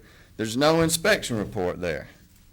So to release the 10% holdback, there must be a signed report by the engineer and the county manager. There's no report there. So I ask you, there's only one of two things that could have happened. Either no reports were done, or the reports were removed from the file. Which one is it? Okay. Another thing, and the true number is, my two properties have been flooded out 2 times in the last month. There's over 40 or 50 other properties up there. It's not just me. I mean, y'all went out there with a fire truck and pumped it. Wake up, Carmen. And it was obvious because of county negligence, that area is flooding. You know, kids play up and down that ditch. You know, what's the county going to do when a sinkhole swallows some of those children? Then we're going to address it? Okay? You know, I came here with just pure county business, trying to help the community. Through these personal attacks, I've discovered that we have billing problems. We could save the taxpayers money. We should look at all our projects and go back through and see if we don't have some of these same problems in them. And I'm asking you again that the county fix the ditch and take care of the taxpayers' money. Just in time. All right. I have anything from the, I just want to add one comment. Mr. Rich did come to the podium and state that he would work with us to fix the issues with the ditch, and I have been in contact with him, and we are working towards remedying some of the problems with that ditch. So I just want I want to put that out there for the public, that we are moving in that direction. Very good, because I think overall, the county needs to get what they pay for, whether it's government business or private business. I know in the free enterprise world, if you paid somebody to do a job and it was inadequate, they have to fix it out of their pocket. They don't come back like we do in this county and ask the taxpayers to fix problems that were caused by other individuals. The taxpayers, this isn't socialism. We're getting real close. But we shouldn't have to pay for private concerns' mistakes. thank you. You're welcome. But one thing that I am really glad of, I heard someone today finally put something on the table trying to fix the problem. If we do have a problem out there, guys, I know we can fix it. If there's a problem out there, it have not been a problem yet come to this board that we haven't put our heads together, come up with an answer. Some might not like the answer, but we come up with one. At American Ditch, if we got problems out there, Ms. Bryan, whatever we could do to help you out with that one right there to get it fixed, let us know. Now, do I have anything else from the, do I have, excuse me. Do I have anything else from the public? So moved to go. I get a motion to go on. Go home. I said. Hey, Carmen. Again, bud.